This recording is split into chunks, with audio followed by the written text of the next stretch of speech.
Good morning. When is a ceasefire not a ceasefire? Seemingly when Israel is involved. So while Washington and Tehran pause fighting, Israel is intensifying strikes on Lebanon, killing scores, defying the truce's spirit. Iran warns it will resume the war, briefly closing the vital Strait of Hormuz. Gulf states report ongoing attacks, with over 3,400 dead across the region. Contradictory claims and broken trust threaten to shatter diplomacy. Is this pause a path to peace or just a breath before the next storm engulfs the Middle East? We'll continue our special coverage here on Qnews.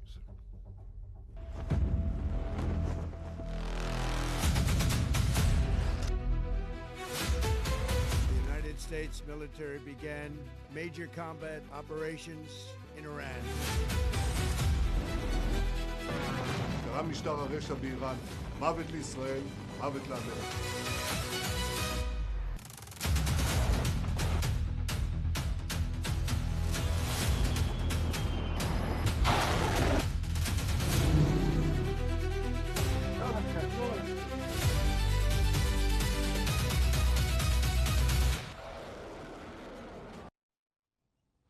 After Trump's threats of the destruction of an entire civilization, a historic US-Iran ceasefire has emerged to halt the direct regional war.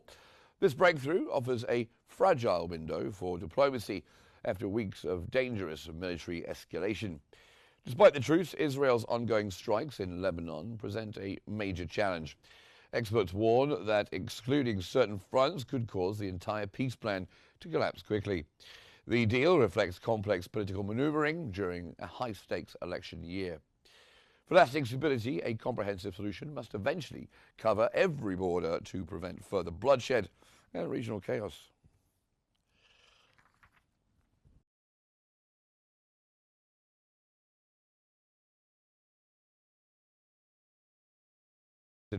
By taking a lead on the Iran crisis, European leaders are finally breaking free from Donald Trump's shadow. This shift marks a new era of liberation for the continent's foreign policy. Instead of following US pressure, Brussels is choosing its own path to handle Middle Eastern tensions and secure energy. This bold move could change regional power forever. And for those in the Middle East, a more independent Europe means a new, balanced partner in the search for lasting peace.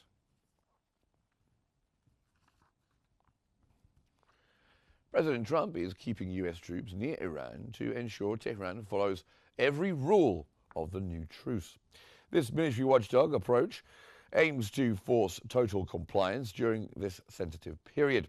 The administration warns it will restart the war immediately if Iran breaks any promises. Trump's message is clear.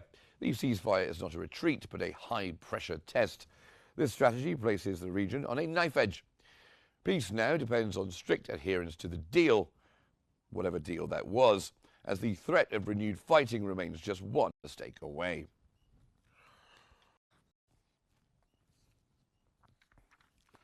Lebanon has just endured its deadliest day, with hundreds of people killed in a massive Israeli aerial barrage. While a 2-week US-Iran ceasefire was celebrated globally, Beirut remains under fire. Israel insists its offensive against Hezbollah is separate from the regional truce. This exclusion has pushed the new peace deal to the brink of collapse. Iran and mediators claimed Lebanon was included, but Washington changed its mind and Tel Aviv wouldn't let it happen. This dangerous diplomatic gap has already caused Tehran to reclose the Strait of Hormuz. For the region, another critical turning point. Without a comprehensive halt to all hostilities, this fragile peace risks becoming a short pause before an even wider, more destructive regional explosion.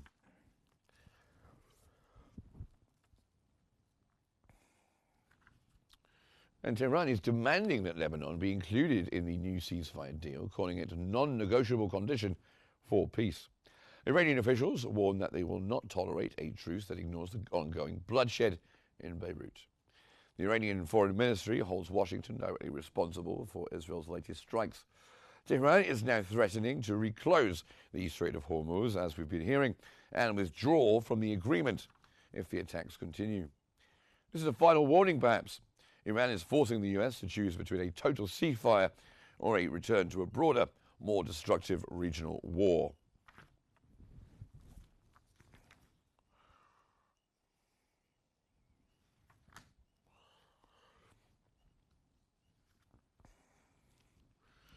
And now joining us from Washington is Mustafa Hesham, who's an analyst specializing in U.S. politics. And joining us from Beirut, Mohammed Barakat, who is a writer and political analyst. Thank you very much, both of you gentlemen, for being here with us on the program. I'll start with you, Mustafa Hesham.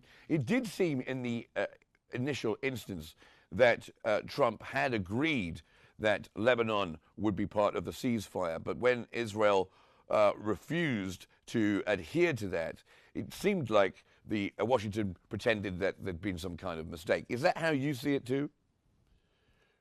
There is a real gap between the way this ceasefire is being sold and the way it's being applied on the ground. On paper, the agreement announced in Pakistan talks about the ceasefire everywhere, including Lebanon and Yemen. But in practice, Israel has made it very clear that Lebanon is not part of the deal. The Israeli army and Prime Minister Netanyahu have said that the ceasefire with Iran doesn't stop their military operation in southern Lebanon.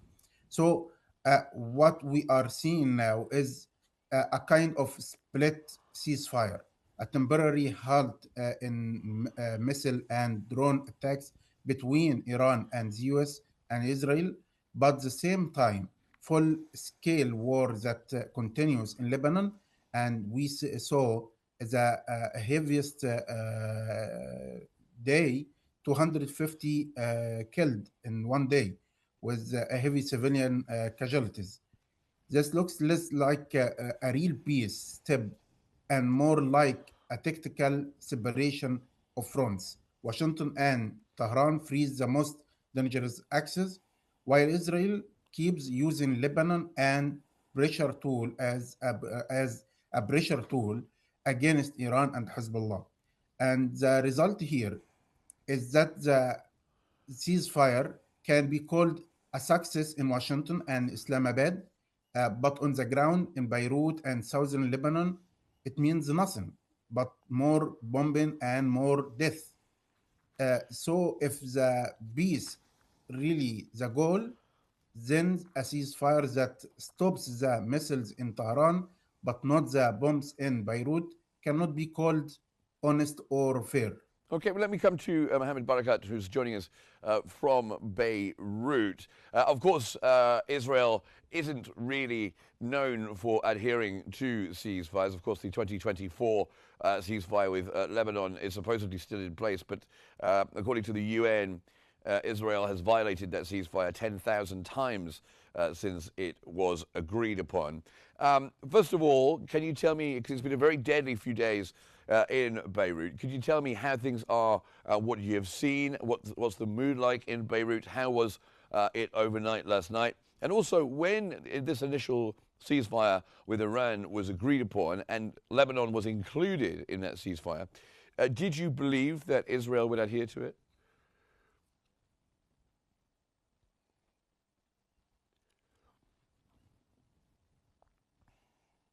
First of all, how I greet you, and it's known that Israel does not adhere to agreements, and the strike is really atrocities, and the problem is that the Lebanon is not on the table of negotiations, and Hezbollah should have understood that the US and Israel reject not recognizing Iran as a representative of Lebanon. That what Nawaf Salam said before the strikes, that Lebanon alone is the representative, official representative of Lebanon. This is why I think that Lebanon was not included. There may be a misunderstanding or intentional mislead to reach this scenario to avoid. So Iran could avoid or be off hook of leaving Lebanon alone. They cannot, Iran can cancel the agreement if they are honest of what they said. I do not think that any country will be allowed to negotiate on behalf of any other countries. I think Lebanon will negotiate with Israel alone, and Iran will negotiate with Israel around. Iran is not allowed to have Iran as a representative of any other country. This is not acceptable from Arab states or from the US, and of course from Israel. Mustafa Hesham in Sayed Washington, coming back to you. Is this another embarrassment for President Trump? He's so weak. He's being bossed around by Netanyahu. He can't control Netanyahu. He's getting to do what he wants him to do. Is this another case of the American dog, so American tail wagging, the Israeli tail wagging the American dog, rather? I think Netanyahu has influence on Trump, and Netanyahu didn't want that ceasefire, and he wanted to continue that war. He was shocked because Lebanon and everywhere were included, but he did influence on Washington situation. So and the big question is also Pentagon ready for a long and draining war if the 2 weeks pause fails, because the mid-term elections are coming in November, and the elections already started. We are seeing now the ads and in televisions, and it's important that war.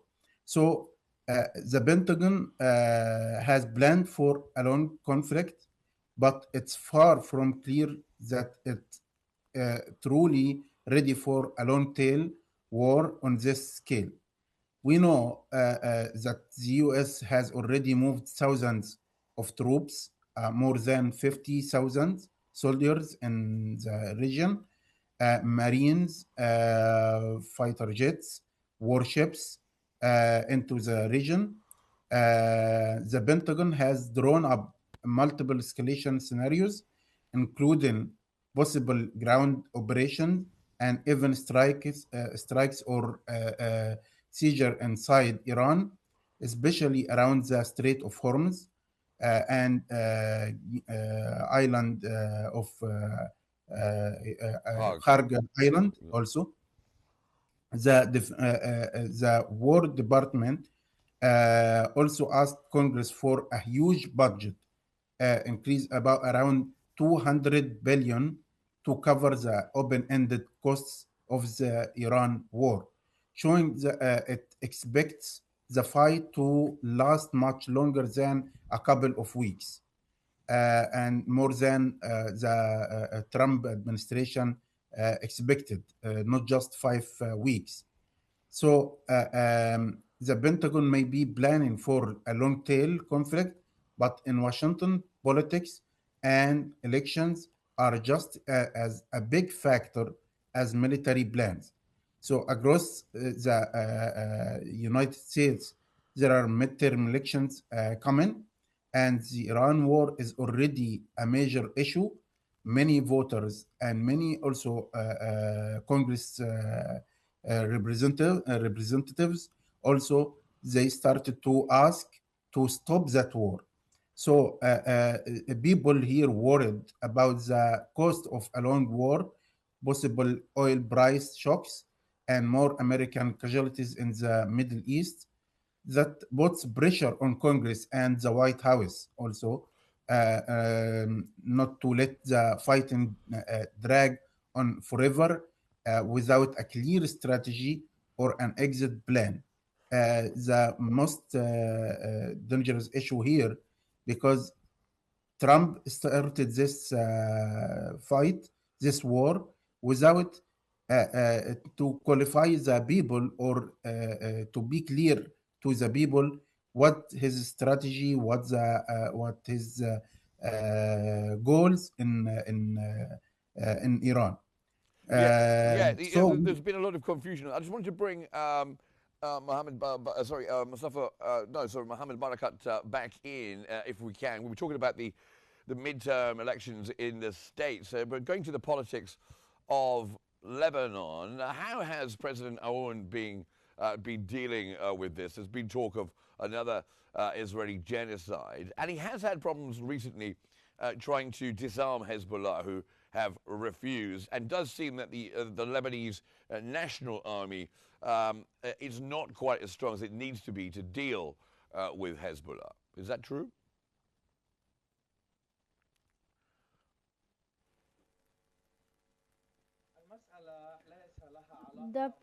The issue is not about the strength of the army. It's about that there is a decision, a resolution was issued to disarm Hezbollah, and what we've seen with the carnage and massacres, I'm afraid it will be escalated in the upcoming period, because Israel and the U.S., and there is, regardless of the region, they decided not to have any arms of Hezbollah in Lebanon or around Israel. So this is not about Lebanon. This is about Israel's security and the security of Arab countries, because Hezbollah's arms and Iranian arms, weapons threaten the security of Israel and Arab countries. It striked Saudi Arabia and Emirates, and also they are being discovering terroristic cells in Kuwait, and tried to strike Bahrain and Yemen, and also other countries in Europe and Latin America. Therefore, this resolution is international and regional resolution. Lebanese army is only a detail. All Lebanon is the atmosphere. There's no decision for Lebanon. Therefore, the question now is about the power of army is not in its place. The big question is how these countries, that aligned countries, this regional international consensus, how will they force Iran to support factions? It starts from Islamabad table. There we have the real conversation.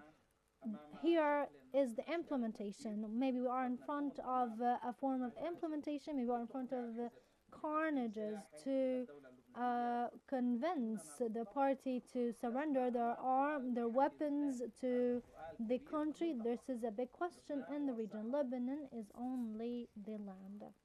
Let's come to the Strait of Hormuz.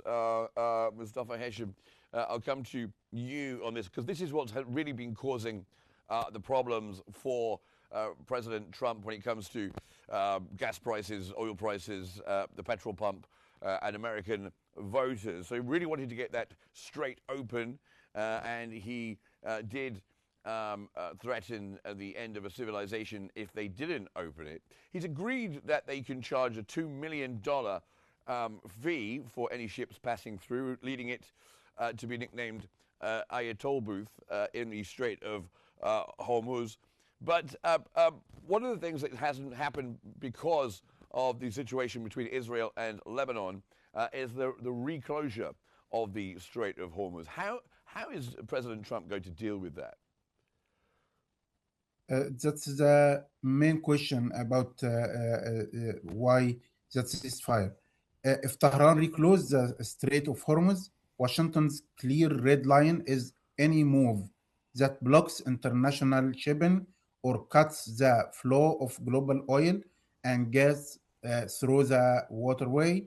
The US has already said that the ceasefire is only valid if the strait remains completely, immediately, and safely open. Any closure or serious disruption would be seen as a direct breach of the deal. On the military side, Washington has signaled it would use force to reopen the Strait of Hormuz if needed.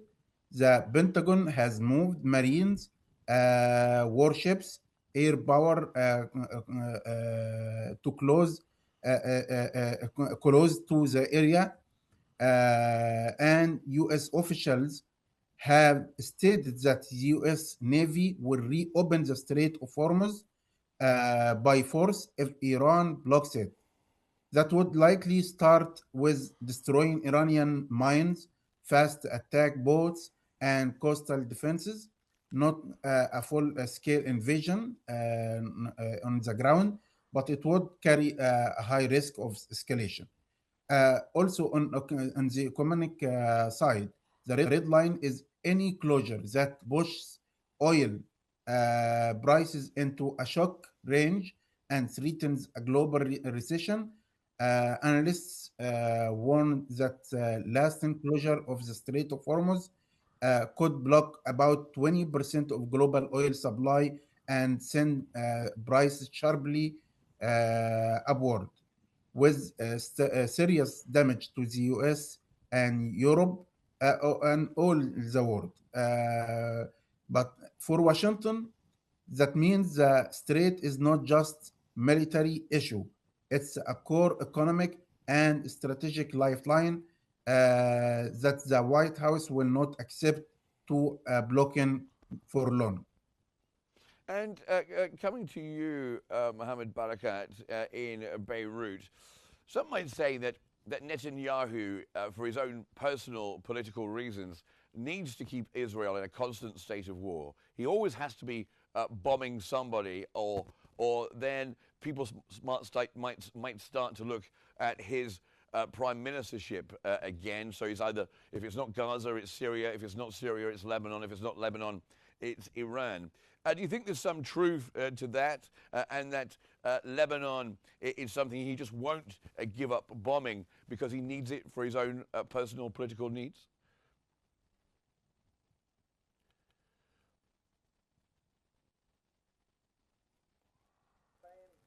Since 2000 to 2006, Israel did not bomb Israel until Hezbollah kidnapped two Israeli soldiers from the blue line from the land that Hezbollah agreed that there are Israeli lands. Since 2006 to 2023, Israel did not bomb Israel until Hezbollah decided to support Gaza. Therefore, this theory that Israel bombs for bombing, for the mere reason of bombing, is not accurate. If we want to be more patronizing than others, we can say this. But what happens is that Israel wants to safeguard their borders, and when Hezbollah guaranteed their borders, Israel allowed them to go to Syria, fight in Syria, did not oppose them at all when they went to Yemen or in other Arab countries. When they tried to touch their borders, they waged the war against them. Israel wants to safeguard their borders, and this is a game that they have been playing since 2000. There was a small round in 2006, but the relation was stable. Was They were on an unannounced consensus. What we are facing right now is that Netanyahu, when in the morning said that Lebanon is included in the ceasefire. The opposition attacked him and said that he failed in implementing the war goals. He has also another election in November, and I think this war will continue till November. If Netanyahu won the elections, he would have succeeded in his political sustainability, and if he loses the war, or anyone will be in his place, will have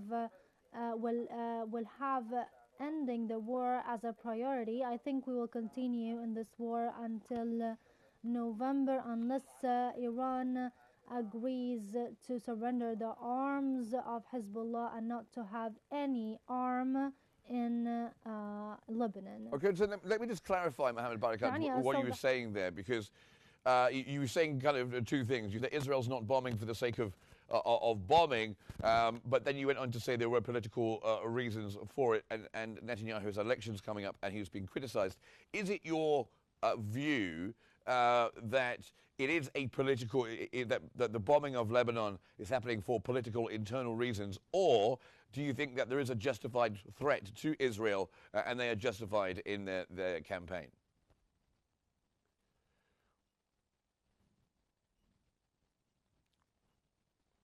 Nothing justifies attacking Lebanon. I do not say that Israel has its justifications, or I'm justifying for it.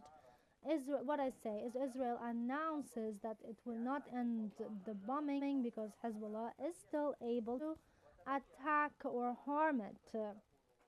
And it seems that what Israel said is true, because Hezbollah surprises a lot, because they are able to have fights in the southern until this moment, and they are still able to attack missiles hitting the north of Israel, and even after Haifa, which is proved with Hezbollah's data when they operate, where they operate, and proved by what Israel says, that Hezbollah is still a military power able to harm Israel. And internally in Israel, Netanyahu is not able to tolerate going out of this war that has been going for 3 years, with Hezbollah is even stronger, or even at least able to strike Israel.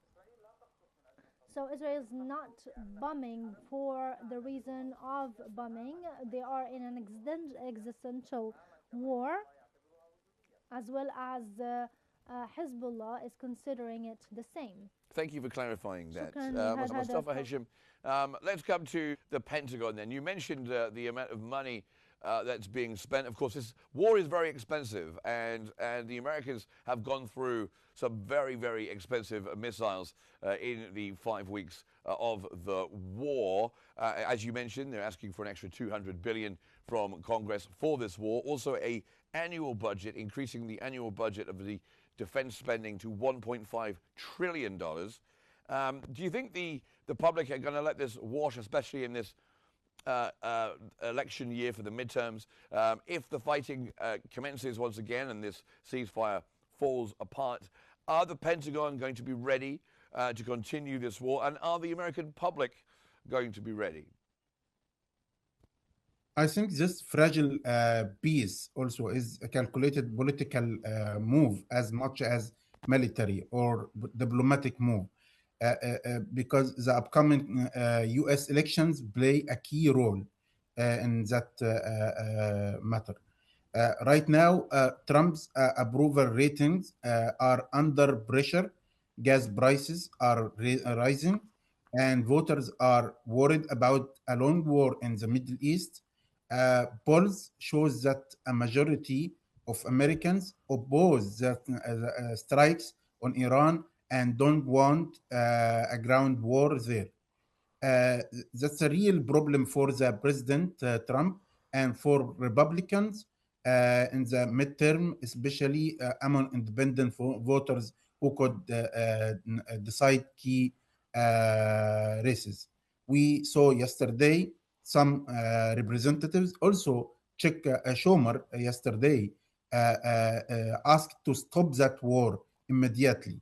And many other senators also asked that and threatened to impeachment the president. By announcing 2 weeks ceasefire, the White House can say we are given a peace chance, and we are trying to solve the crisis before the elections, and that helps calm markets. We saw yesterday the barrel reduced until $93, but now it's about 98 because still that uncertainty future as we see.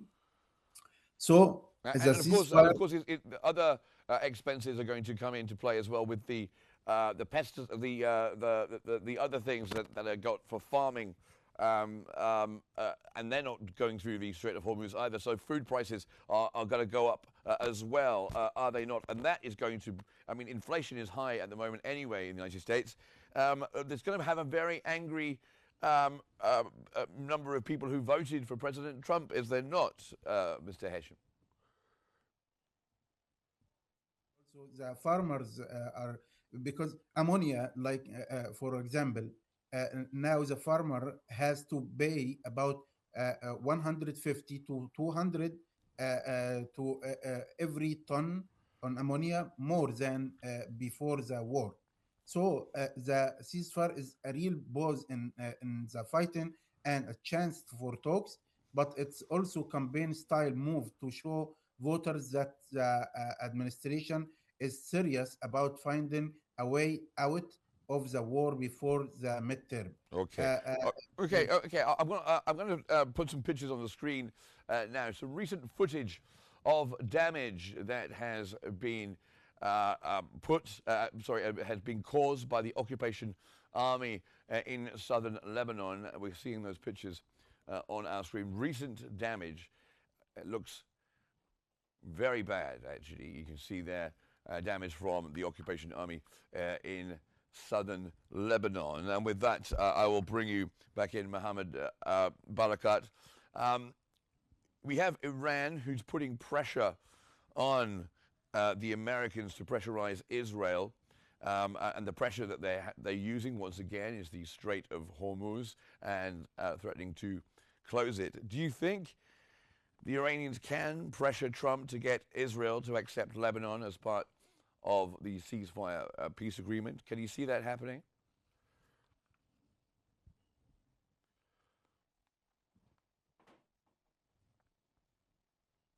Everything is possible, but it's for me it's unlikely for Lebanon to be included for a simple reason that the U.S.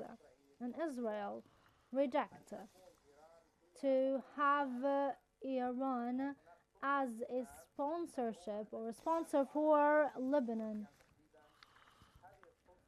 This power, this authority cannot give the Lebanese sovereignty to Iran, which is unreasonable. Can you think that any other country may negotiate on behalf of Egypt or any other country, or any other country negotiate on behalf of Kuwait? Is not allowed to Iran to represent Lebanon on the table of negotiations. There is authority in Lebanon. There is president in Lebanon, prime minister, parliament president. These are the representatives of Lebanon on the negotiation table. I do not think that war will stop in Lebanon before. Okay, I'm going to have to interrupt you. I'm sorry for table. interrupting, Mohammed Barakat, but I'm afraid we're just out of time. But we did get your answer, and thank you very much. And do stay safe in Beirut. Thank you very much, both of you, for joining us. Mohammed Barakat, who's a writer and political analyst, joining us, and also Mustafa Hesham as well, joining us from the United States, giving us a good view and background on what Trump will be thinking ahead of those midterms later in the year. Thank you very much, gentlemen, for joining us here on the program. So as diplomacy falters and Beirut bleeds, it's a fragile truce that hangs by a thread. How long will it last? What will happen in the coming hours? Stay with us here on Q News. Rania Alcasas will be here for some more special coverage in just a few moments. Have a good day.